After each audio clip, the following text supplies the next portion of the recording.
Hey, what up, everybody? We are here. Yes, a live show. Promised you guys we were going to be here to talk about WWE Payback. Sharpshootin is back to his regular schedule. Thank God. So you guys won't yell at me anymore through tweets and IMs and all that. Thank you.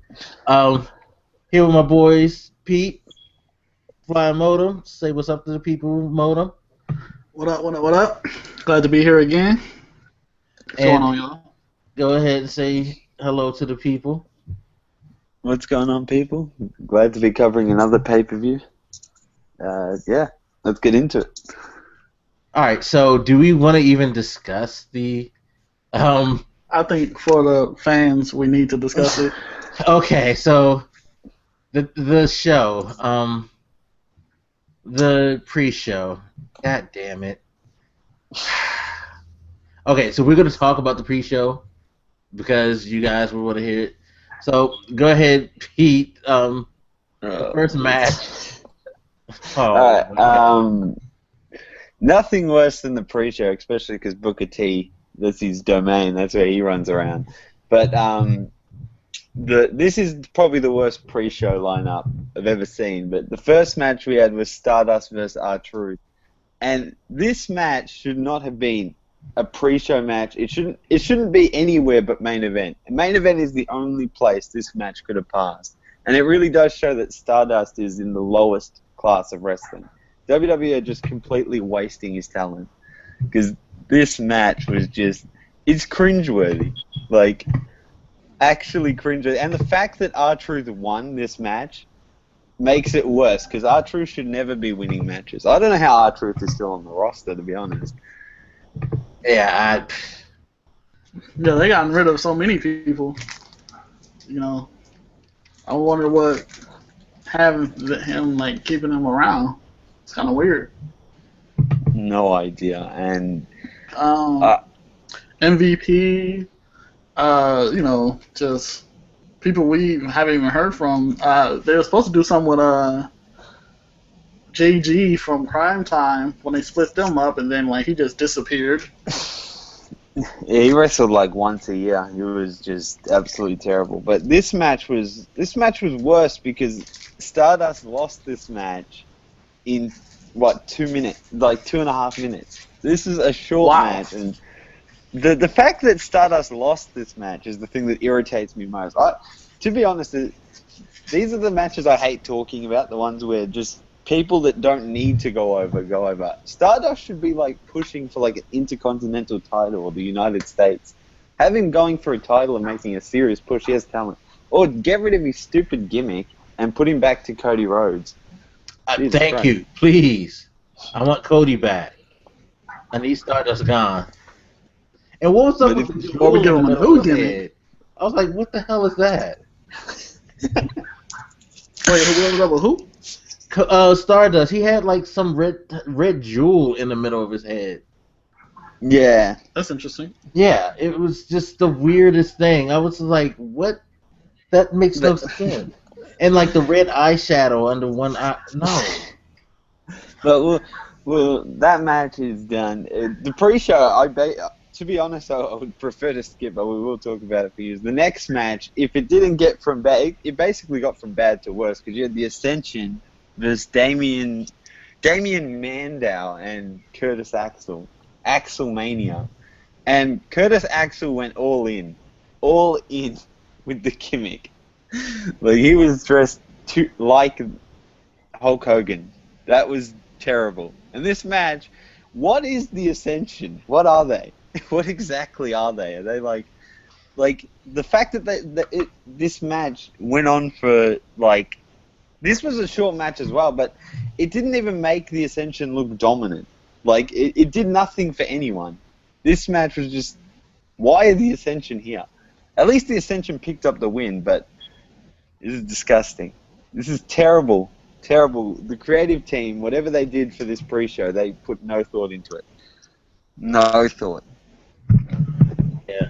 Well, at least it wasn't in like the main show, but also, I really would rather see Axelmania and Damian Mandow win over the Ascension. That's just me. But, Yeah, I'm glad I missed those. The thing that irritates. As far as R-Truth and Cody, go on, Pete. Go on, Pete. Oh no, I was gonna say the thing that irritates me about this is Miz. Like we finally got Damien Sandow away from the whole Miz gimmick. You thought that they were gonna use his, because obviously he's got the crowd backing him now. You'd push him a little bit because he does have talent in the ring. Instead, they've put him in another stupid, I guess he's going to be running around with Curtis Axel. They don't need him as Damien Mandow. They just need him to be Damien Sandow and just wrestle like normal. I agree. But okay. You see, this is the problem. It goes all the way back to what I was saying, like a few pay-per-views ago. We need more belts. We need more belts. We need more belts. You can't push someone to do something without there being a reason to. Like, they're not. WWE isn't like, the brackets or you move your stuff up the ranks or whatever. It's pretty much whoever has the most heat behind them and whoever the fans push, and then they're like, okay, we see what you're doing. The fans are behind it. This is what's making sense. This is making sales. Let's do this. But at the end of the day, we're seeing the top stars all the time getting tired of the top stars, and when we're tired of them, they do a knee-jerk reaction, get rid of the top star. Then the stars we wish we would see, they won't push because it's just not enough heat to go around, not enough momentum, not enough belts, period. And this is all bad because we get matches like Cody Rhodes as Stardust versus R-Truth and things of that nature. So, it just goes back. I feel like it just goes back to we need more belts. Yeah, for sure. They need more. Whether it's new ones, old ones, or whatever, we need new belts. Or just more belts, period. Or just bring some back or just create some new ones. If we were to rate the pre-show, I think I'd rate the pre-show, I wish I didn't watch it. I wish I could take my time back. I agree. I definitely. I can't get See, the thing that infuriated me the most, like with the Mandow and Axelmania, first of all, the fact that he came out with the do-rag and the blonde wig, and then he does he hulks up during the match. You know how Hulk Hogan used to do the shake? Yeah. He did that. Wow. And I'm like, and still lost? Really? And then ends up getting his ass kicked. It's like, what's the... I don't know. It was a waste. And it made you think that, this pay-per-view, if you were going to adjust the pay-per-view on the pre-show, you were probably going to be kind of down on the pay-per-view. Because that pre-show, it did nothing. You are lucky that you did not see it. Yeah. So let's leave the pre-show behind us. We'll go into the main show. Well, the actual pay-per-view, Payback. Because Jesus Christ, it didn't get any better. But the first match was Sheamus versus Dolph Ziggler, and who wants to kick off this match? Love Sheamus. That's my boy. Sheamus' intro was actually pretty sick. I'm not gonna lie. I feel like even though his intro was like lackluster. Really? He comes in like the shade. He's like shaded, and then he's just standing there just yelling. He's got a terrible haircut and a terrible. They might as well just put the whole arena in pitch black so you don't see his pale ass. Like, I see him just like, what is he doing? And he just kind of like walked off like he just got out the shower or some shit. He's all wet already. Like, what the hell is he doing? I was like, I'm not feeling that. Versus when he had when he was a baby face or whatever. And he came out all hyped and shit, and the music was going, and it was just like, that got you hyped as hell. Seeing him beat his chest like he's about to fuck somebody up. It was great. I kind of do like his new intro, too. I just think it fits with him being the bad guy. It fits a little more. I guess so, because it kind of makes me towards him. I can see that working like that, but I'm definitely not feeling that. We'll go on, Pete. What are you saying about the match? But for me, this match was actually not too bad. I mean, the chemistry between Ziggler and Sheamus is getting a lot better. But for me, I'm not invested in the feud at all, and I couldn't care at that time. I really couldn't care less who won that match. At the end, Sheamus did win. He picked up the win by the bro kick. But Mike, you were saying that it was Dolph Ziggler's headbutt that busted him open. I just seen the blood everywhere, and I was like, Jesus. Yeah, it was like he did that headbutt, and all of a sudden I just saw blood start to squirt. Like, what the hell? That may have happened before, and it just didn't come out. But after that headbutt, it just was everywhere. Blood was just gushing. Yeah, that's it. See, I looked away for a hot second, and then I looked back. I seen like the side of his head was like red. And I'm like, what the fuck is that? I seen something was on the map, and I'm like, what the hell is that? And I seen his face, and it was just like drenched. And I was like, damn, what the fuck happened? Then he got kicked in the face. And I'm like, oh. Yeah, bro kick everywhere. But you know what's funny about Dolph Ziggler character before you go on, Pete? Is like his character is like flimsy and always getting his ass whooped. And it's just like, how are you taking this punishment, dude? And then like, I thought he was gonna win, especially after that headbutt. Like, that shit looked vicious as hell.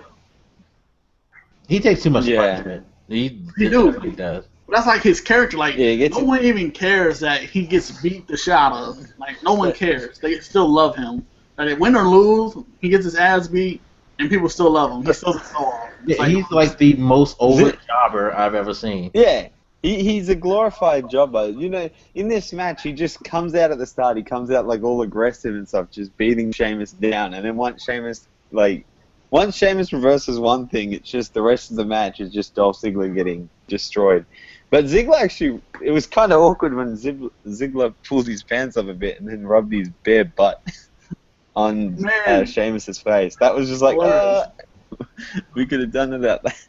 Yeah, they definitely could have. I mean, it was funny shit to me. Because Sheamus just went out of control and grabbing a water bottle, and I was like, man, he couldn't have been that bad. I mean, I don't want to kiss his ass, but still. I mean, the feud's going to continue either way. It's probably going to go through to the next pay-per-view. Yeah, I have speculations about that, too. But, But overall, like I said, the match was pretty enjoyable. Just the ending was just... The only thing that confused me in the match was literally just the blood. Just if it was Ziggler's headbutt that actually caused him to just like that's why they had to end the match. Because the match, once he busted himself open, it just abruptly ended. Yeah, so it must have been like a mistake. Or just, you know, like you said, an accident because it was just out of nowhere. And out of all the matches, their singles match that had rules and all that shit is the only match that had blood involved in it. Yeah, it wasn't even the most vicious match, and it was the bloodiest.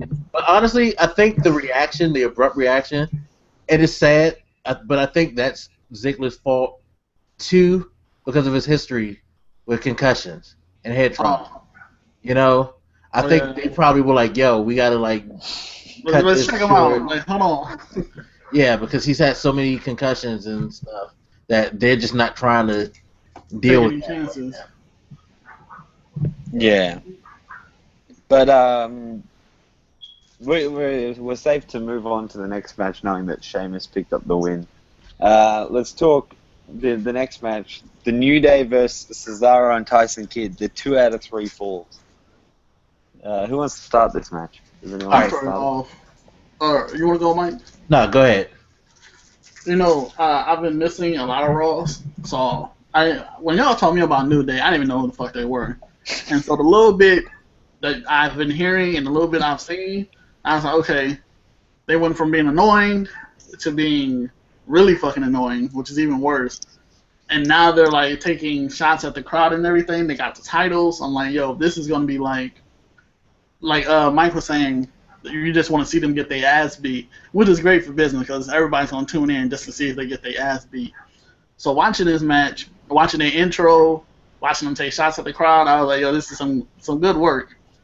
I was not expecting them to win, though. Was not expecting them to win. But, I mean, nonetheless, the action, you know, all that jazz, it was pretty good. And even Natalya, you know, kind of getting in dude's face. One thing I will say, one thing I will say that was like, what is this dude doing? I think his name is Xavier Woods. Yeah. I hate him. Wish they would get rid of him. Like, replace him with like R-Truth. That's what I feel about it. Oh no. That's how I feel. That's how much I hate Xavier Woods. Like, I'm just like, ugh. Like, Xavier was meant to be a good. He's meant to be a good wrestler, but they just don't use him. Exactly. I mean, which is the case for everybody. But still, it's just like his character. It's just something about him, the way he talks, what he says. It's just like, ugh, did not like you. And then he was doing like, he just kept like walking around shouting and Natalia at the ref. I'm just like, what are you doing? Like, what are you shouting about? It seemed real bitch made to me. I'm like, what are you doing? And then just all that shit was crazy. This match was a good match. Yeah, for me, this match was actually a really good match. Like, between, like, me and Mike, we both predicted that the New Day would win, because basically I felt they had to win, going off the fact that they've only recently won the belt. But how they won their second fall was incredibly interesting, and it worked well for their whole, like, they're kind of like, they think they're a face, but they're a heel. They're going the Bo Dallas route. where he thought he was a face and he's acting. Everyone knows he's a heel, but Cesaro and Tyson Kidd, that incredible together. They have like just their teamwork and stuff. They work so well together, and I thought Kofi didn't do as much as I thought. Big E did a fair bit. Big E's been doing a lot. Before you go on, Pete, can we talk about how Kofi Kingston looked like a little girl with pigtails? Who the hell came up with the hairstyle, looked at Kofi, was like, 2 thumbs up, dog. Like, yeah, that looks great on you. Boy, they're like that. Who let him go out there like that? Like, if I was your friend, I'm like, hold on. We can't go out there with you looking like that. Like, we just can't. Like, go change. Like, that was so bad. I seen that, I was like, dog. Like, I didn't even know what to say. I was just like, you look like a girl, like a little girl. And then, like, he had someone pinned, they kicked out of it, and he had this little frustrated face, and then, like, he was just crying like a little girl, and I was just like, this is so bad. Whoever did this to him is laughing their ass off right now, because this is so bad. That was hilarious. He did. He looked like a little fucking girl. The funny thing is, when he does that, like, that smile he does now, that makes it worse. Oh my god. Oh man. We need a gif or whatever of him like being frustrated when dude kicked out. Like, oh my god, memes for days. Like, that was so funny to me. Like, I started rolling when I seen that. He looked like a little girl. Oh. No, that's so true. So in terms of this match, the first pin was, of course, Tyson Kidd and Cesaro.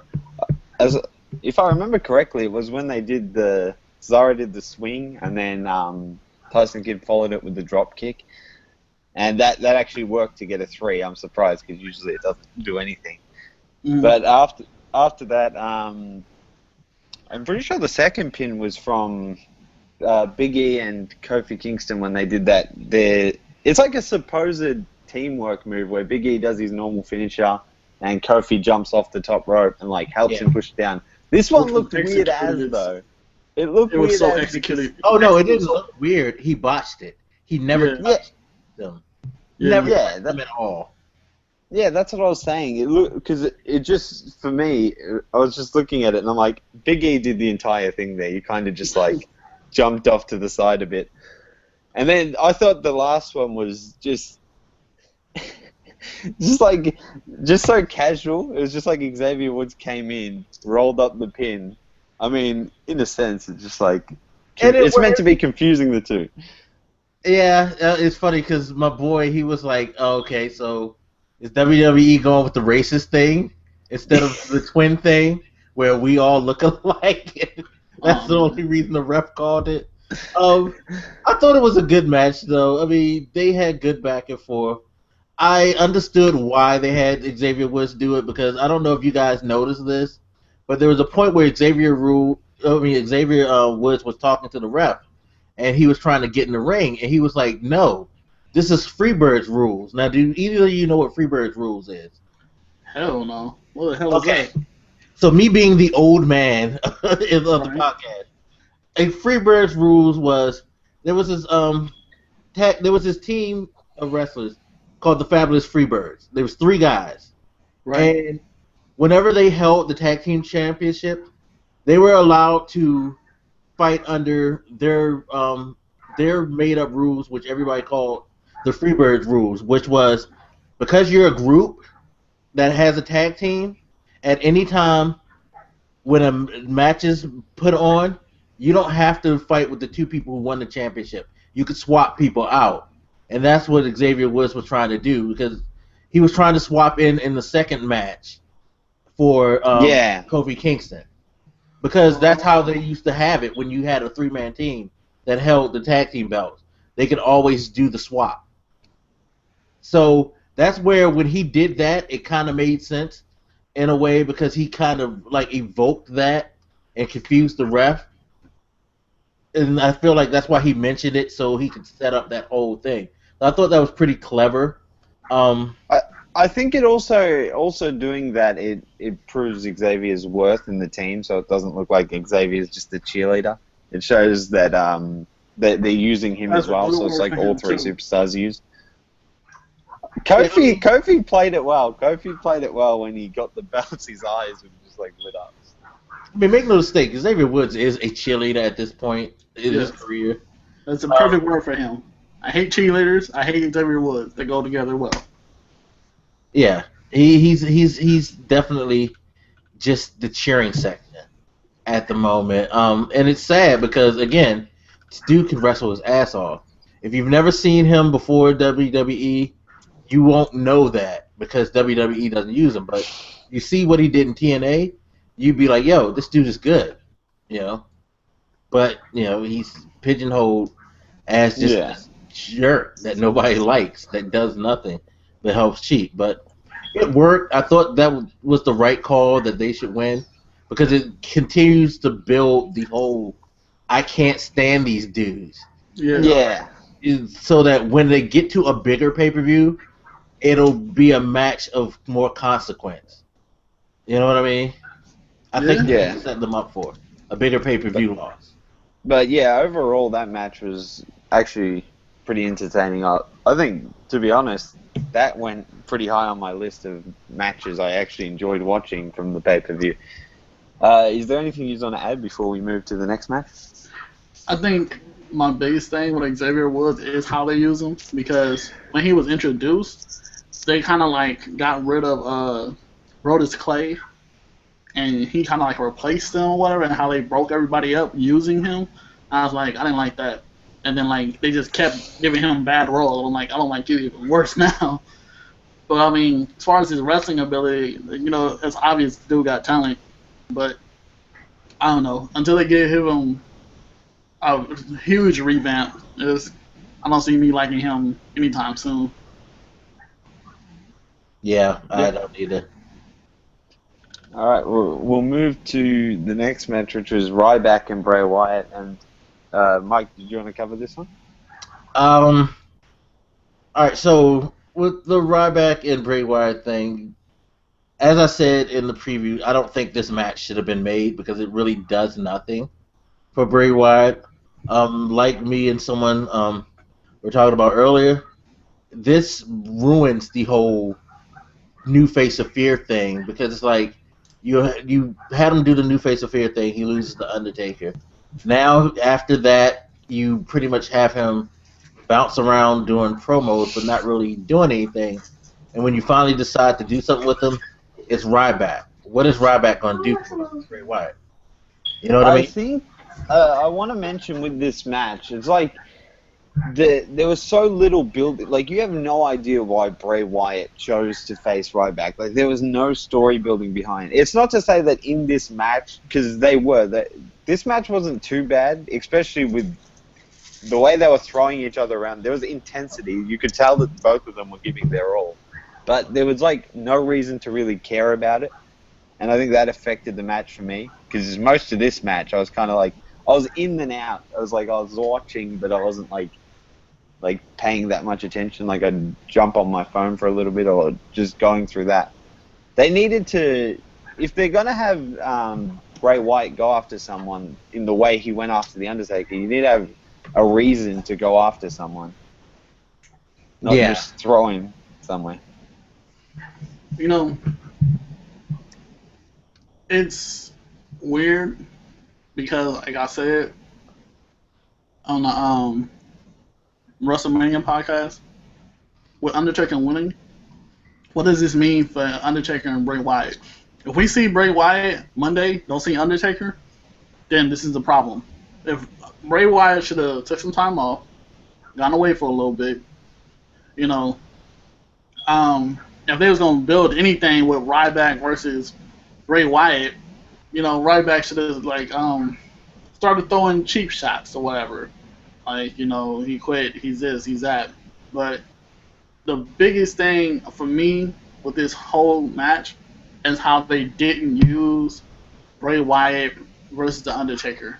Like, that was a huge deal, and then, like y'all are saying, they're giving him the new face of fear and all that jazz. Yeah, they could have associated him so. You don't have to have him wrestle The Undertaker back and forth, but like you were saying before, let Undertaker give him that nod. You know. Yeah, that rite of passage kind of thing. Yeah. But I think, like, as much, in a sense, I wanted Bray Wyatt to beat The Undertaker at WrestleMania to just get that push over the edge and solidify him as the new face of fear. But I think they're trying to keep Undertaker to just that one loss. They just want him with that one loss, so it makes Brock Lesnar's career a lot, like, it also helps Undertaker in a sense, because you wouldn't want too many people going over him and then the record doesn't look as good at the end. But having just one person as the only person to beat Undertaker at WrestleMania goes a long way as well. Yeah, it definitely helps Brock. But still, at this point, I don't know how big it could have hurt The Undertaker if Bray won. Because, like you said, there needs to be a replacement. Because he's not. I feel like Undertaker should have won, though. You know, like if there's no ifs ands or buts about the outcome. It's just like muscles. You know what I'm saying? To get muscle on your mask, you have to break the muscle down and rebuild it. So with Undertaker beating Bray Wyatt, you know what I'm saying? It would have broke him down, and then you rebuild him. And you kind of like make him even more creepier and more spooky, you know, just like the Undertaker make lightning come out in the stage and all that jazz. You know, just give Bray Wyatt some spooky shit to work with and whatever. And then give him, you know, because he's great with monologues. Like, whenever he's monologuing, it's like everybody's paying attention. Whether you like him or not, you're paying attention to what he's saying. He's great at that. He's very invested into his character. That's what makes Bray Wyatt so entertaining, and the fact that he can back it up in the ring too. He's a really solid wrestler. Exactly. You just question why he's creepy as shit. Just like Undertaker, you know, with the tongue and everything, him kissing you on the forehead before he like slams you into the mat. Some creepy shit. But then doesn't it make you wonder why Bray Wyatt is stuck facing Ryback, for example? Like, I understand he's got to get a win at a pay-per-view sometime. He's got to win a feud. He can't just keep losing them. But it seems every time they get Bray Wyatt up to versus someone of value, he just loses. Just like you and Mike, I do not understand the direction they're going with him, because this is completely left from what we thought was going to happen, especially after WrestleMania, after they put on a great match. This is when Undertaker came back. All eyes is on you at this point. If no one watched wrestling for however long, once they heard Undertaker came back and whatever, they bought WrestleMania just to watch this match. You're a part of this match. All eyes are on his character right now. And then, like, anybody who stayed afterwards, you know what I'm saying, just kind of like, you know, this isn't the new Undertaker. This is just some guy, you know, pretending to be the boogeyman. And kind of like, he's kind of like those magicians or whatever, you know, who claim they got so much power, and then behind the curtains or whatever, they like turning knobs and shit. And it's like, he's not scary. He's not this. He's not that. And it's bad for his damn character. It's really bad. But going back to the actual Ryback Bray Wyatt match. It was actually pretty random when Ryback went on the top rope and did like a splash. It's like, Yeah, that was this it. man's gone athletic. Right? Is it different? The ending was the very end, just the fact that they were next to the turnbuckle when the Sister Abigail hit. I thought that was pretty random as well. But it was good that Wyatt got the win. I felt like it. But yeah, it's good that Wyatt got the win. That's the only thing I'm taking from this match. Wyatt had to beat Ryback. Like, it just had to happen. He had to beat him, but then again, Had to. a loss for me, wouldn't have hurt his character any more than, him not having a direction. Like, him beating people at random isn't going to help his character or his career. That is the problem. It's like the win does nothing for him. The loss, it doesn't hurt him much. All this match was either you give Wyatt a win, which he doesn't get as often as he should, or you give Ryback a chance to build himself up for whatever they want to do with Ryback. So the positives were all on Ryback, in my opinion, and there was no positive or negative for Bray Wyatt. It's just a match, and he moves on to whatever other thing they want him to do, if they have something for him to do. Yeah, and if you ask me, the loss for Ryback hurts Ryback way more than it would have hurt Bray Wyatt. Because at this point, we expect Bray Wyatt to lose just because that's just his strength. But whatever they got going with Ryback, this hurts him a lot more. But that's the thing. Which direction are they really sending Ryback in? Because I couldn't imagine a lot of people would want to see Ryback go back to the top and go for the championship. Especially me. I couldn't stand if Ryback was back at the top. I feel like he had his run, and now it's like they left him out of it for a while, and now they're rinsing and repeating. They're just bringing him up the exact same way he got up last time. Yeah. Which is actually something I didn't notice, because that is pretty much how he came about. Yeah, Which exact is same way. yeah, which is weird. Is there anything you just want to add to that match? Because I think that's pretty much it. I got to say on it. Yeah, I mean, Disappointing. If anything, this was for me the most disappointing match of them all, because it's just like, great character, great, potential. Nothing's happening with it. It's like, disappointing. Yeah. Yeah. Yeah. Alright, so the next match was the I Quit match for the United States Championship between John Cena and Rusev. And for me, I actually didn't mind this match. I thought it was alright. I was pretty happy. I was pretty happy with this match. There's an I Quit match that involves John Cena.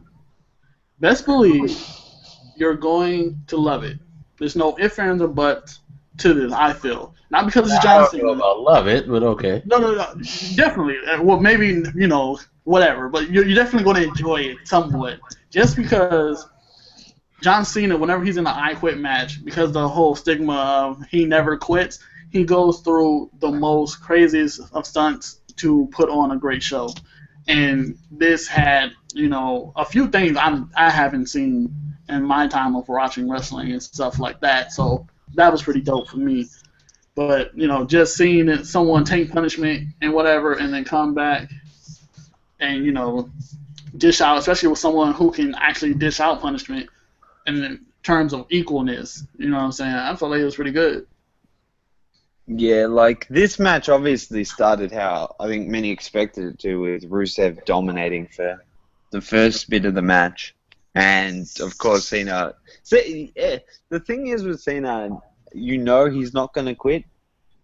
Like, at least I feel. That's the thing that kind of kills the match. Like, he's not going to quit. If anything, he was going to pass out. And I guess at one stage they played it on that he did, but Rusev had to get him to say, I quit. Yeah. And see, that's where the match kind of started to fall apart even more, because like you said, John Cena in the I Quit match. The man's motto: never give up, never quit. So you really think that they're going to have the guts to make the man who never gives up, never quits, actually give up and quit? No. No chance. Well, in his defense, they did make him give up the whole, submit to the submission thing. That last pay-per-view. Never I was pretty submit. upset about that. Right, he didn't technically, but you know how they talk about in the rule books and this, it will say that John Cena, blah, blah, blah. But he didn't submit, and that's the thing. He didn't submit. And even that helped, when you go back to that, that even makes kind of what they did even worse. Like, I don't think the match was a bad match. Like you said, they did a lot of crazy stuff. It was a lot of, drama in it. It's just the type of drama, it's like, it was the type of drama that was like, okay, I've already read this book, so now I'm going to watch the movie, even though I know what's going to happen. I think the result was set in stone. It's just how they worked around it to make it entertaining, and they did that well. Like, knowing that Cena was definitely not going to lose this match, I thought that the match was still entertaining enough. Like, for example, when Rusev got attitude adjustment onto, what was it, the pyro table, or the pyro things, and they were going off, I thought that was cool. That was pretty intense. It was just moments, and the ending was good. See, I don't think the ending was good. I really don't. I just reworded that when I thought about it, because in a sense, it like Rusev, I don't know what it does for this feud, like having Lana, like obviously it's going to split Lana and Rusev up. That's basically the build they're going for. They're going to make Rusev get rid of Lana. Lana's going to become a face, and that's the direction they're heading with her. But for this match, does it mean that John Cena versus Rusev is still alive because Rusev's going to claim he never quit? Well, and I don't think so, because they said at the end of the pay-per-view, you know how they do the quick fallout thing. They interviewed John Cena, and they clearly said this was your last chapter with Rusev. And it's like, okay, so y'all just pretty much slammed the door on Rusev and that, and you pretty much kind of buried Rusev, because now where does he go? Where does he fit? Is this drama with him and Lana just what he has now? Because you've taken the man who's never been beaten, and I tweeted this out, which, it's crazy, but they had Cena get over on him a little too much in some areas, I think. Like, with Cena getting out of the accolade like he did, you've had people who were just as strong, if not stronger than Cena, tap out like bitches to that thing. Mark Henry, Big Show, Big E, really powerful men pass out to that thing. And Cena is the only person to break it. And, and then going back to the whole, the way it ended. Okay, so Cena passes out, and he doesn't verbally quit. So therefore, you can't end the match. Okay, now no one knows exactly what Rusev was saying, but you could make the argument that Rusev didn't verbally quit either. Lana verbally quit for him. Oh, that's what I wanted to say. It's like, Lana should not have been able to say I quit for Rusev, because then the stipulation of you have to get your opponent to say I quit, it doesn't really mean anything. Yeah, because you just told Rusev he didn't say I quit. But Lana says I quit, so that's okay. That's where that's the thing that bothered me the most out of it. Like I said, the match itself wasn't bad. The back and forth and all of that was cool. Even though we all knew that Cena wasn't going to lose. But the fact that you did that ruined the whole thing for me. At the same time, there were some annoying bits, like every time Rusev did a move, he was basically asking the ref to ask Cena if he wanted to quit. It's like a kick or a drop kick, and he's like, ask if Cena quits. That was kind of irritating, because sometimes it'd slow the match down when it was just getting up. But other than that, there was just some really good moments, had its highs, and I guess the ending to the feud really is dissatisfying, for me at least. But I'm kind of glad it's over because they versed it, the last 3 pay-per-views? Yeah, and it's been building longer before that, you know. So. I mean, as far as feuds go, this would be a short feud because, like I said, some of the best feuds I've seen goes with well, as far as John Cena goes, is when he would feud with someone for a long time. Him and Edge feuded for a long time, and it's arguably some of the best wrestling in recent time. That goes back to being compared to how wrestling was before this and that happened and whatever. But as far as, you know, what they're saying, I don't think it's over. I don't think it's over, not one bit. And if anything, maybe they won't give him a title shot, but I don't think this is like the end. This is the last we'll see of Rusev versus John Cena. You know, something's going to happen. You know how they portray Cena, he's the Superman hero and all that. And mind you, he came out and everybody kind of loved him. You know, I didn't hear no boos or Cena sucked. And just like I told you, they did the Cena suck thing. I didn't hear that. I don't know what happened, but for the most part, I felt like the crowd was feeling him. Like most of them was feeling him at least. But like I was telling you, you know, you remove Cena from the top spot, you pull him down, you build him back up, and everybody starts loving him again. And it's like, bam. I don't think he's not really getting loved. The only thing he's really doing that I give him credit for is he's making the United States Championship worth something. Now that we know that he's not guaranteed to verse Rusev at the next pay-per-view, it makes these John Cena Open challenges a bit more interesting against people like Neville, or if he was to verse someone like Stardust or something. Just because now you know that he's not guaranteed the win. Like, the last month of Open Challenges, you knew that at the next pay-per-view, he was versing Rusev in an I Quit match. So every match was just like, how much moves could these young people do before John Cena put them away? Yeah, because, you know, they had to get to the Rusev thing. It was like they were killing time until they got to Rusev. Now they don't have that. So, yeah, you're right. And as far as going back to the John Cena love thing, he's always gets cheers. There are people out there who really like John Cena, but he's not getting total love. I think what he's got now, and you can tell that he recognizes it, and you can tell that he actually has fun with it. He is the guy who people get the most joy out of hating, and it builds like it's a weird celebratory feeling because they pop. And then as soon as he starts going down, it's, you know, when his music starts, you get the pop, you know.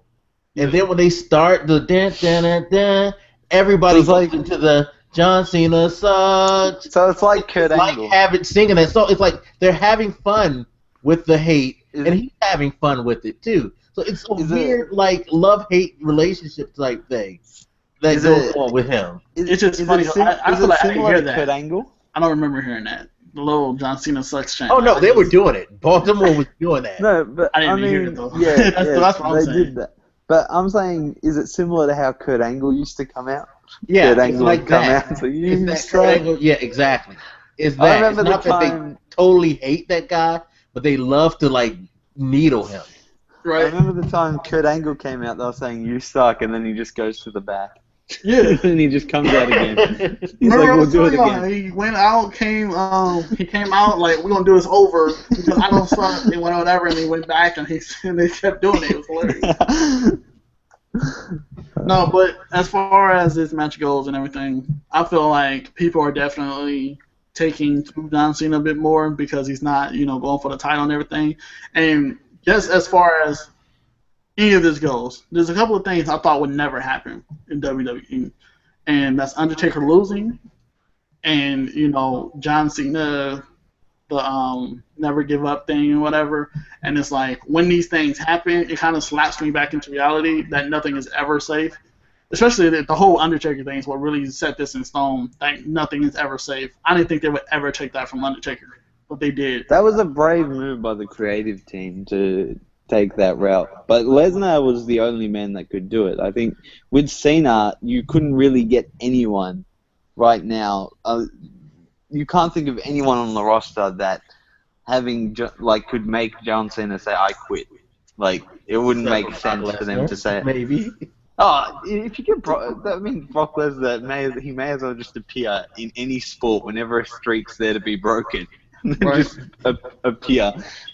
Just break But that see, streak. that's my point. Like, I don't think any match or any streak or whatever is ever set in stone, especially after what happened to the Undertaker, because really, and Rusev won, made John Cena quit, got the belt and whatever, and went this way with it. It's a whole bunch of things that could have happened. But as far as how it all went down and the ending, I kind of felt like I agree with y'all. I don't know what the whole thing about Cena being unconscious and not being able to say it and whatever, which isn't totally off the chart because something like that similar happened to another I Quit match that John Cena was a part of, and the person John Cena was fighting fainted or whatever, and they had to wake him up in order to say I quit or whatever. But they definitely shouldn't have ended with Rusev saying, you know, whatever, or not even Rusev, but Lana saying, you know, he says he quit or whatever. But because of that, because of this controversy and all that jazz, I definitely, just because he didn't say that. But if they just steamroll over it like, oh well, then that's on WWE. And that would be stupid of them. Yeah, we'll just have to wait and see. I think this match was I think I'm just going to leave it at it was good for. I feel literally everyone knew the outcome that he wasn't going to say it because so we'll just leave it at that and we'll move to the next match, which is going to be pretty quick in my opinion. Actually, it might not be, but the Bella Twins versus Tamina and Naomi, another stupid tag team match at a pay-per-view. Not stupid in terms of the wrestling, because I actually enjoyed this match, but I mean stupid as in, why isn't Brie Bella defending that belt? Yeah, Nikki should be defending her title. I don't know why she isn't. She hasn't defended it since when? The last pay-per-view. Last Extreme Rules, she defended against Naomi, but it was like quick as anything. Well, that's true. Yeah, it was a really fast match. Yeah, and that was before that. It was when. Yo, hold on. Pause. Yo, who's ever in the chat who left me the message about me wearing a John Cena neon shirt, you can go fuck yourself. That's how I feel about. Just so you know, you can go fuck yourself. Because I damn sure ain't no John Cena cheerleader. But at the same time, I'm calling it a spade as a spade, okay? Like, this man has been in the WWE as long as anybody. Just because some new talent come in here and you like the new talent or you want to see John Cena get over, doesn't mean I have to agree with you or just stay here and not state my opinion. So, you can take my John Cena neon shirt that you obviously think I have and wipe your own ass with that shit. Okay, continue. But, yeah. Mike, were you going to cover this one? I'll come in as well. So basically, the Bellas got squashed. I mean, there's no better way to say it. It was a squash match. They had a couple of spots, a couple of moments in between, but for the most part, they made Tamina look dominant, which they should. She should be a dominant women's figure, and they're making Naomi look like she's like the real deal. I thought it was smart. It was very smart. They had Naomi pin Nikki. Like, if they were going to do anything with a tag team match, it had to be Naomi pinning the champion in this match, just so they could go on to the singles match and go that way. But it was Nikki. Nikki's the first person to kick out of the rear view, isn't she? That I can remember off the top of my head. Usually, once the rear view hits, that's like it. Yeah, which I still hate that move. God damn. It's a bad move, but I gotta say with this match that it was good simply because they had limited time in the match as it was, as it always is with divas. But I thought with the time they had, they actually used it really well, and hopefully this is the progress, the way the WWE will keep heading. The creative team will head with the Divas division. Give them a bit more time Add Tamina into the mix. Add just all you could. That's where Charlotte needs to come. It's just things are setting up slowly. If the creative team actually take their time with the Divas division, you'll get something out of it. It won't be a toilet break anymore. But that's a general statement with anything. If they just took their time with the Rusev and Ryback thing, we would have got a better storyline. If they took their time, Ryback, with the Ryback and Wyatt, they would have got a better storyline. If we take the time with anything, we'd have got a better storyline. The problem with the Divas division is the glorified sex appeal, and no one's actually having a feud. These feuds might as well be who's brawl and short shorts or titles or some shit. Like, this is why we're not getting title matches. There's no fucking feuds with these women. There's just like who looks this way and let's team up with whoever has the worst attitude and put them with another worse attitude and make these girls look like they're the good girls.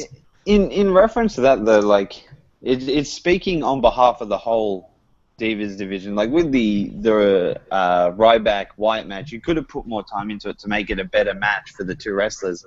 But speaking of putting more time, you have to put time into the actual entire Divas division. It's not just this group of 4 women. It's the entire thing that has a problem. You got Natalya, arguably the best wrestler on the roster, is a cheerleader for a tag team.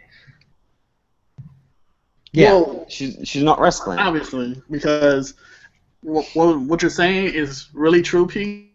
Like, it's the entire Divas division and not just these 2 wrestlers.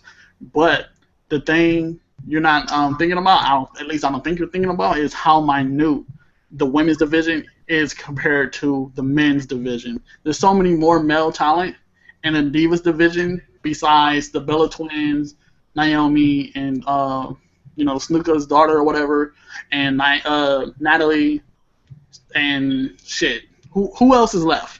No, well, see, that's the thing, though. They have a pool of talent that it doesn't seem as deep because it kind of goes back to the whole situation, even with the men. It's just at a bigger level where they have lots of talent, but they only utilize but so much at once. And with the women, it's even more, gross how they do it because they have wrestlers, especially if you take the pool from NXT. But slowly but surely, they've weeded out female wrestlers to establish something, like you said, the sex appeal thing. That's the problem.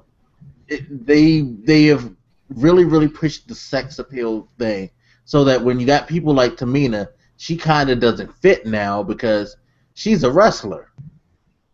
They don't want wrestling. And it goes back to creative. Creative, for some reason, they've stopped wanting female wrestlers, and they just want people who could fit for the TV show drama. That's the best way I could put it. And Total Divas has ruined the Divas division. We've said it 1,000 times. Yeah, it totally has, because you have people, and even some of the people who are used for sex appeal, like Naomi can wrestle, but they don't push the Naomis, but they'll push the Bellas because the Bellas are the stars of the Diva show. And hey, Nikki is considered very, very sexy, and she's got a quote-unquote compelling story with John Cena that plays out well on TV. I think, what I mean? Yeah, that, and I think in a way, in the Divas division, you should take the belt off Nikki now. She's held it for, I think she held it since Survivor Series. But I feel like the Divas, in a sense, they kind of have to be at the top of the Divas division right now, just because of how just because they're not using all the Divas that they could be. And Nikki's not too bad. It's just I'm kind of sick of her as champion. She's gotten better I will say. She used to be just god awful, but she's gotten better. I can't say that she hasn't. Isn't it weird though? Because Brie, when Nikki was out a while ago, she was out for a while. Brie was actually not too bad single, and now Brie's she barely wrestles, and when she does, she gets completely dominated. She's Dolph Ziggler. Dolph Ziggler of the women. She will take a really huge beating. She takes huge beatings in the Divas division. Yeah, overall, overall, my prediction was right when we did our Payback predictions. I said Tamina and Naomi would win. And they actually ended up winning, which is good for Naomi, and hopefully the next pay-per-view, which is what? Is this right? Is the next pay-per-view 2 weeks away? Yes. Out of nowhere, they decided to do the Elimination Chamber. Remember that pay-per-view that they replaced with Fastlane because they said it costs too much to be taking all that stuff and setting it up, and it just wasn't cost efficient to do it every year? Yeah. They're doing it again. But, yeah, that's something to... I actually like that pay-per-view, so it should be good as long as they get the right superstars in there. Well, you know what the two matches are right now, right? I heard a tag team. Are we still on the women's division? Or no, we're talking about Elimination Chamber because there's a new tag. There's a pay-per-view in 2 weeks. Elimination Chamber. Yeah, I heard it was there's a tag team Elimination Chamber. Yeah, and the IC is supposed to be there. Who? Intercontinental title. They're gonna do the Intercontinental title for Elimination Chamber for the Intercontinental title. That's not bad though. I don't mind that. It's a way of getting. It's a way of getting all the superstars that you could get in the pool for the Elimination Chamber right now to just go off at it, and that's where I feel Neville has to win. Neville has to win that belt. I don't think they're gonna do it. So let's talk about who we. Who would y'all want to see in the Elimination Chamber for the? Well, hold on. Let's finish. Yeah. We'll wrap up Payback. But, then go there, because I have a lot to say about that anyway. Let's talk about the next match, and it actually has Neville, and this was a Neville versus Bad News Barrett, and what could be the worst ending of the night? Barrett. King Barrett. Whatever, fuck that. The absolute worst result. The absolute worst of the night. That is the worst result. I thought that was just... I was kind of like... I don't know, it felt like, why? Why did Bad News Barrett have to get counted out? Like, there was just, why? Okay, for me, I'm going to say he had to get counted out because that's his character. Like, Bad News Barrett has never been one, for me at least, who cared about count-outs or whatever. He's been counted out any time and done the thing, come back in the ring and start welling on the dude. You know, he just does things like that where he used to do this, but now he just won't go up against one of top talent like, man, I'm done with this match or whatever, come back and like, you know, from behind or whatever. Which it sucks because, you know, it's the new guy, and I know it's somebody y'all feel you know, have a lot of talent and everything. So that sucked. But at least in the end, Neville got his, you know, revenge and whatever. Yeah, but I feel bad for them to let the, like, in the pay-per-view match in a count out, but yeah, I'm glad they did the whole thing. He came back and attacked them. That kind of made up for it. Neville had to get over, but I feel like Neville, like, it would have been, like, having Neville win by count out is kind of lackluster. They would have done a lot more for him if he had pinned Bad News Barrett like he should have, in my opinion. Bad News Barrett, like we said, WWE are trying their hardest. Like, they are actually trying to keep Wade Barrett relevant in terms of, like, everything. They are actually, the creative team are trying their absolute hardest to make people like Bad News Barrett. Which Bad News Barrett could be called a jobber at this point. Yeah. He is definitely. I've always called him the placeholder guy. Like, he's the guy that you bring in. Like, for the IC title, he was always the placeholder. Now I feel like he's the guy that you put in place until you can find a bigger push for someone. Yeah. this feud is going to continue on, the whole Neville Bad News Barrett thing. I don't know if they're doing it because they're both English wrestlers and they really like the feud, or because they're having decent matches, but it'll probably carry on to the Elimination Chamber. Makes a bit more sense. You know that what? way. That would actually not be a bad idea, because you just mentioned the whole, they're both British wrestlers, and, they're calling him King Barrett, and then Neville, I believe Barrett called him a peasant or whatever. So Yeah. I can agree with you on that, definitely, Pete. I think they're going to continue with this. And I wouldn't mind seeing it. They put on a good match. The wrestling was definitely top notch, at least for those two. And I think we'll see something even better next time. Yeah. So, leaving that match behind, it only really left the main event, and it was actually the match that I was most excited for. Seth Rollins versus Randy Orton versus Roman Reigns versus Dean Ambrose in the Fatal 4-Way for the WWE Championship. And yeah, I actually did enjoy this match, I'm not gonna lie. Like, of course, it kind of got annoying, the fact that, again, the Authority just has to get involved. Like, Kane is just literally there to just constantly get involved in each and every match, which is irritating as anything. But J&J Security need to hurry up and leave. There were some high moments in this, don't get me wrong. Like, the thumbnail I sent for this video that everyone will be seeing was the bit where Seth Rollins, Roman Reigns, and Dean Ambrose teased the Shield. I thought that was pretty cool. I really didn't see that coming. No. Yeah, that was kind of cool. I thought it was. I felt like the whole match was really good. Like, there was nothing. Me being who I am and understanding how WWE works, there was nothing. I was just like, oh man, this sucks. Oh, that's annoying. Like, I was just like, this is pretty damn good, because I thought the ending was the most irritating. I felt like it was perfect for,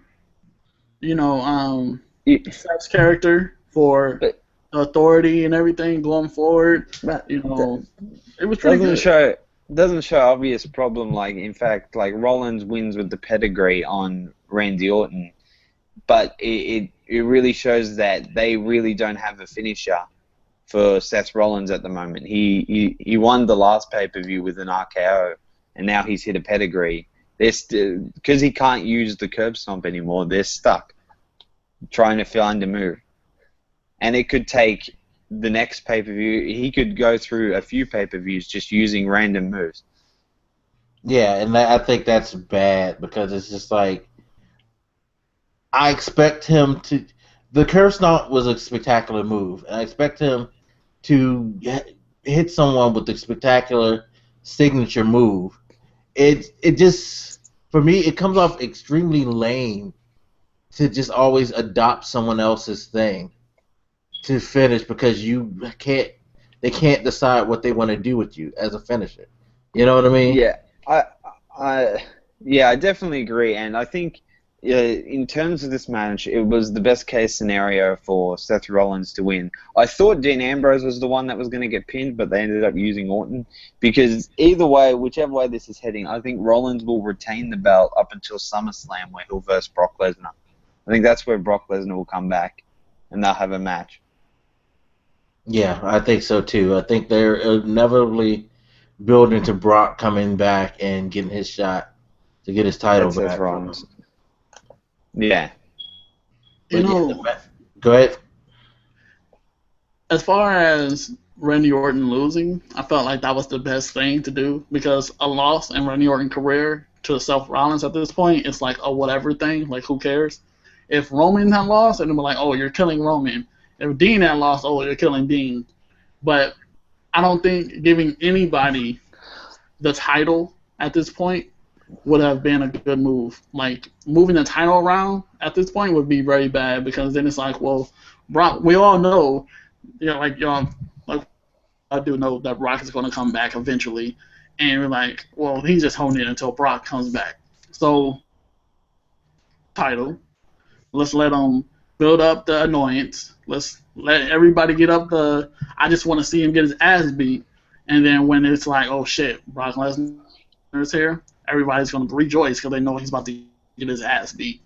So, I mean, it was just like, this is all going according to plan kind of thing. Like, ain't nothing wrong with this as far as everything the way it ends. Because when Brock comes back, it's gonna be like everything we don't like, or I should say y'all don't like, with the Authority getting involved and whatever, isn't going to be as much of a factor because it's Brock Lesnar. And it's going to be like kind of acceptable for the Authority to get involved because Seth has no chance against Brock Lesnar. He just has none. So it's going to be like, oh, well, the Authority better get involved unless they want him to lose. But even when they get involved, it probably won't mean much. Brock Lesnar will probably destroy Kane and whatever and win the title again. So I personally don't think the Authority is going to get involved because I really feel like at that point that's going to dissolve. At least the current Authority is going to dissolve. Because I just feel like they're pushing towards separating Rollins and Kane, maybe even separating Kane. But Rollins isn't going to be a part of the Authority for that long. I think it's going to come to a head and he's going to be ejected. Yeah, it'll probably be at SummerSlam. Well, that's inevitable because his position can be relinquished and given to someone else as easily as he got it because of his position. He's the guy who they put in front. You know, he's never the important. I don't even think it's going to be a replacement type of thing. I honestly think that they're starting to understand that the Authority is kind of getting a little bit too in the way of the title. And it's affecting matches. Yeah, and that the Authority is going to play a lesser role to a degree. Because I can safely say at Extreme Rules, the main event between Randy Orton and Seth Rollins was probably one of the worst title defenses I've seen, just in terms of having Randy not able to do his finisher, Kane interfering like everyone knew he would, being the gatekeeper. It's just affecting overall matches. I mean, I really liked that match. I thought Kane getting involved was like one of the funniest things, period. Because it was just like Kane's just angry, he's hitting everybody, so it was kind of funny to me. But as far as like the Authority goes, we need them, and see, I don't think so. I think they're the worst thing in the world right now. But see, that's why we need them because when I say the worst thing in the world, it has nothing to do with the like what happens on the show. I'm talking about the fact that the setup of the way that the organization goes, everything is too predictable at this point. Okay, aspect we can definitely deal without. You know that there's always going to be, like he said, you're always going to have a match with Seth Rollins where somebody's going to come in and help him out. There's always going to be members of the Authority playing key roles in pivotal matches. It's like, this was the first pay-per-view that I've seen since I can't even remember where all members of the Authority were involved in some way. Like, Big Show didn't have a match, which is rare. Kane didn't have a match, which is rare. You know, you didn't see Triple H and Steph all over the place, which is rare. It's like they put their presence weighs heavy. They're too involved in the outcome of matches. Yeah, they're too involved in the setup and the outcome of matches. It's like there's no, and this to me goes to another reason why it's hard to build people too, beyond the not having enough titles for them to chase and things like that, is that rivalries aren't necessarily able to be established and put into the limelight unless it's being fostered by the Authority. All the major storylines in WWE is all funneling through the Authority. We don't have it like we used to have it, where wrestlers used to build heat amongst each other. You used to see the drama of their relationship. It's just like the Shield thing could have been done so much better if they would have just let them play out that betrayal, the drama within themselves. But the fact that he became the Authority man, it kind of removed that, because he's an almost untouchable entity. Yeah. It's like Roman Reigns and Dean Ambrose could never truly go after him unless the authority allowed it to happen. You know what I mean? Yeah. So Which we can definitely do without that, and I agree. We can definitely do without them playing so much a role. But I kind of want them to stick around in the aspect of just being the guys you hate. When you hear their music, you hate them. You're like, oh, something's about to happen, whatever. But beyond that, definitely agree. You know, they don't need to be in such a involved in such a way that they got their hands in everything. yeah, they could exist, but they just don't need to be so heavy-handed. Yeah, definitely agree. I mean, overall, like I said, I enjoyed the match. Like, the wrestling was cool. Oh, no, the match was great. Yeah. I loved the match. Anything and all, like, it was like, this is some good shit. The only thing I'm telling you, the only thing I could really take away from that match is that I feel like I want Seth Rollins to have his own finisher, but again, that's really nitpicking. That match was basically dead on for the result, everything. Just it was a good match. It was entertaining. Which I gotta point out, Pete, that I didn't even notice that he doesn't necessarily have a finisher. Because to me, the curb stomp, I wouldn't even say is a finisher. It's kind of like a ditch effort kind of move. It's like, well, shit, I've done everything else. We just stomp his head and he got to go down in. But, like, I didn't even notice that the last pay-per-view, you know, he didn't have a curb stomp, so he used someone else's finisher. And then this pay-per-view, he used someone else's finisher again. So that's actually, you know, a good point and very valid that he needs his own finisher. I feel like, which kind of is a good and a bad thing now that I think about it, because if he doesn't have a finisher, which means he doesn't have a routine that leads up to that finisher, which kind of keeps it kind of fresh because you never know when the match is going to end or how he's going to end it. You know, just throwing that out there. I just had that thought. I feel it's in a sense you can look like we can look at it that way, but I feel it's just really creative. Don't know what to like. They really just no one has a clue what finisher to give in. Yeah, I think what right you were now. saying, Kenzel, would be really it would make a lot more sense if we didn't know why it's happening. I guess that's a part of what makes this whole reality era kind of suck, is that we know so much about the behind the scenes that when I see something like this, I just go, God, they need to give him a finisher, because I know why he doesn't have a finisher. If it were something that I didn't know that information, it probably wouldn't have bugged me as much as it does. But the knowing just makes it just like anticlimactic. It just now knowing what we do know in the WWE, it's safe to say we do nitpick a lot more in matches. We basically purposely go through matches, and there'll be little things that back in the day wouldn't have annoyed us, but now they stand out so much. Ignorance is bliss. Ignorance. Sometimes it is. It can be. Is there anything you guys want to add in general of the pay-per-view? Because I got some other things after the pay-per-view that we can talk about. But in terms of rate it we'll definitely do that. So you guys want to go ahead and rate the pay-per-view? I give it a strong 7 to a light 8. Yeah, I give it a 7. It's just a 7. I wouldn't say strong. The ring stuff was good. It's just that, like I said, some of the finishers fell flat to me, and some of the matches just didn't fit. So, but for what it was 7. It was good. It just wasn't something that I was extremely excited about. I'd have to agree. I'd probably go with the 7 myself. I think the pay-per-view really lifted it to that point. Like, with that pay-per-view made the difference. The I Quit match was good as well.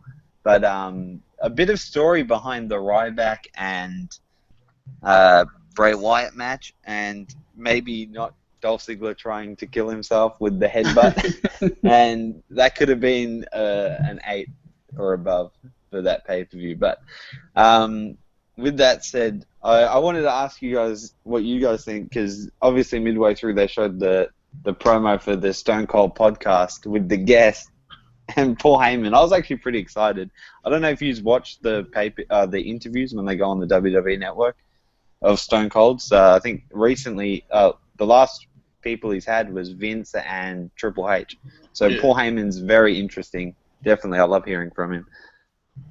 Paul Heyman being on the podcast is going to open up, as they say, a can of worms or be a pipe bomb, because a lot of things are going to get brought up, a lot of things are going to get said, and a lot of questions, or at least I hope, a lot of answers to these questions we have will be, what we want to hear, as far as, what happened with CM Punk, what's going on with Brock, what he feels is the problem with WWE and everything, what's going on with creative, and yeah, that's what I think is going to head towards that, because we all know him to be a very controversial individual, and he, doesn't hold his tongue and all that jazz. So that's the interesting thing about Paul Heyman. He's just like, everything he says is like exactly what he's feeling, and he'll obviously, like, the questions Stone Cold are going to ask are going to be straight on point. I mean, his last two, you had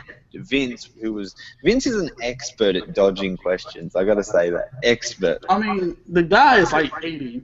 He's been doing this thing since like 50 years ago. I mean, after so long, you get pretty good at doing some shit like that. When you have to go up against Congress, if you can go up against Congress and be evasive to them, you can evade anybody. That's it. But it was. I'm definitely looking forward to it. It is on June 1st, I believe, just straight after Raw, which is funny because they said 2 weeks away is the Elimination Chamber, and that's about the same time as the pay-per-view. Yeah, Elimination Chamber is the 31st, so. So we definitely locked that in. But the next 2 weeks. Yeah. Which I'm wondering, are they doing this like a 2 weeks thing now? Like, I think it's just the two chambers. Like, it's just those two chamber matches, and that it. I don't think it's a full pay-per-view. Yeah, that's what I was talking to some people in my live stream about that. We were all trying to figure out, how are they going to do this? Is this a full pay-per-view? Because we know they have the IC chamber match, the tag chamber match. Okay, those could run pretty long, so they can kind of fill a couple of hours with both of those matches. But are they going to throw something else in? I think it'll be like the King of the Ring. Like, they'll, over Raw the next 2 weeks, they'll get the contestants ready for each of them, and then they'll just, after Raw or something, throughout the week on the WWE Network, like you said, I think you said the 31st, they'll just have those two teams come up against each other. But let's talk the Intercontinental Elimination Chamber and the 6 superstars you expect to see inside. Okay. Go ahead, Modem, because I'll probably get pretty long-winded on this one. I like to see Neville in there. I would like to see Dolph. I would like to see Dean. Let's throw Roman Reigns in there. Who am I forgetting? Maybe Ryback. You got 5 or 6. Man. Who else is there? I'm gonna reserve. Those are my 5 for right now. I'm gonna think on 6. All right. So for me personally, I have I got Adrian Neville. I feel like he has to be there. There's no way they can put him out. They'll probably throw Bad News Barrett in. Dolph Ziggler will be there. Sheamus will be there. This is where the last 2 are really the ones where I'm not sure who they could put in. I mean, they'll probably put in Ambrose just because of popularity and because I can't really see him doing much in terms of the world title over the next few weeks. Until the next pay-per-view. And the last one I'm going to put in probably Stardust. Oh, man. Mike, Who's your 6? Okay, so I think Pete is a little closer to what I was thinking than you are, Moda. Simply because I feel like we're going to get a sort of repeat of WrestleMania. Which was with that, which is why I think he's right on Stardust. Because I'm not following. Stardust is going to be. Wait, just quickly. I think he's talking in terms of the ladder match, the Intercontinental one, which was. Ladder match. Okay. That was what it was. Wade Barrett, Dolph Ziggler, Daniel Bryan, Stardust, Luke Harper. Yeah. So anyway, go ahead, Mike. Where are the Wyatt brothers and all that jazz? Where are they? I honestly think they're probably going to be a part of the tag team elimination chamber. That's what I was feeling as well. Yeah, I don't think that Luke Harper is going to have any involvement, but I do think the reason we saw Stardust and that we saw R-Truth is because both of those men are going to be in that elimination chamber. I'm sorry, but yeah, R-Truth I believe is going to be in there. I mean, that would make more sense on my end instead of putting Dean Ambrose in that chamber. Instead of putting Dean Ambrose in the chamber, if I replaced Dean Ambrose with R-Truth, I think that would be the elimination chamber. Yeah, I think you're gonna get those two. I think you're guaranteed for Neville and Barrett, because Barrett's been in the IC thing for forever. He's always going to contend for it, even though he's never going to keep it or really be a big factor in it. So I think you got those two, and it's the last two that I feel it has to be Dolph Ziggler. Yeah, and that's the thing. I think we've seen the 6 people fight tonight. The last two being Ziggler and Sheamus. I think they're going to put those 3 rivalries in there and have you play out all the drama of those rivalries. And, I mean, I don't think Dean, right now, Dean, Roman Reigns, people like Bray Wyatt, I think they're meant for something else. I think if they're going to be involved in any title hunts, it's going to be either the main title or the U.S. title. Because I think they're upper card people right now. Well, yeah. I see more belts. Mid cards. It would be interesting if Cena did a United States Championship. I like that. But that's getting greedy on the chambers now. But talking the other chamber, I just want to get your guys' thoughts on how exactly. Wait, before you go on TP, do we have anybody who's coming back to WWE or hasn't been around or we haven't seen recently, but they still contracted and whatever? Is there anybody like that? I mean, there's people, but are they going to jump in that? Like, is Mark Henry going to jump in that? Is Jack Swagger going to jump in that? Yeah, I don't think so. I can't think of anybody significant. They could maybe pull I know Samoa Joe's meant to be signed to WWE. Apparently, he's going to make an appearance at the NXT pay-per-view this week. So that's something. NXT pay-per-view? Yeah, because they have that rule now. When they sign you, you have to do NXT first. They don't bring you in. That's something to look at. Maybe they bring him up maybe in time, but I really doubt it. I really do doubt it. But like I said, I just want to get your guys, before we actually wrap up the actual podcast, I just want to get your guys' thoughts on the tag team elimination chamber. Not who's going to be in it, because it might be pretty hard to predict it. In my opinion, it's just how are they going to work it? Are they going to have 2 members from each team in the pod and then start with 2 teams? That's 6 tag teams. Did WWE even have 6 tag teams? That was the thing that was baffling me when I heard them say that during the pay-per-view. It's like, who are you going to get to be in that match other than Cesaro and Kidd and the New Day? Like you said, Bray Wyatt, the Wyatt brothers. If they don't use Dean for the Intercontinental title, they can put him and Roman Reigns together. I don't think they'd let them get the tag team championships that way. Well, I mean, as far as who's going to win, Yeah, but I mean, actually just filling in roles, they can put them together. That wouldn't would. be, I think. misconstrued.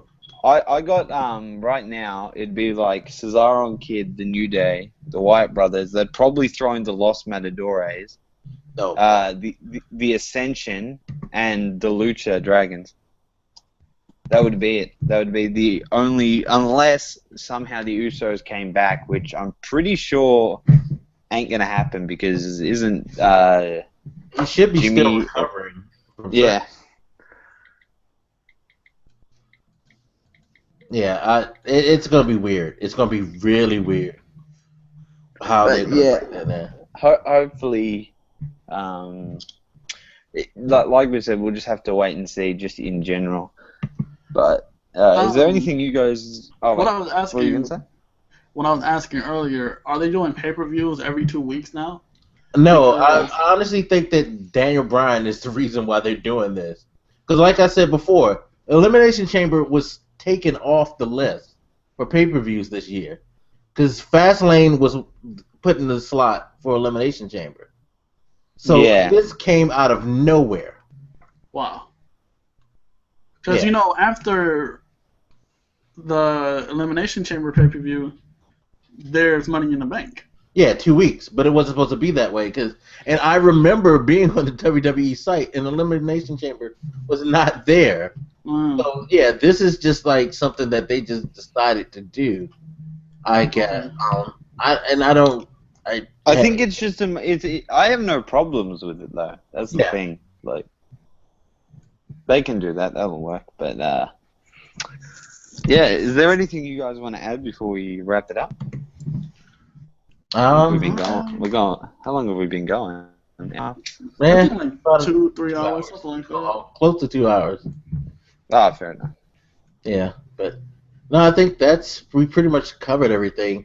I guess we're gonna have to be back to do this again in 2 weeks instead of the normal 4, because WWE just decides to just throw together something out of the blue, whatever. But I wonder why did they do this out of the blue? Besides the whole Daniel Bryan thing, like why wouldn't they just do that on Raw?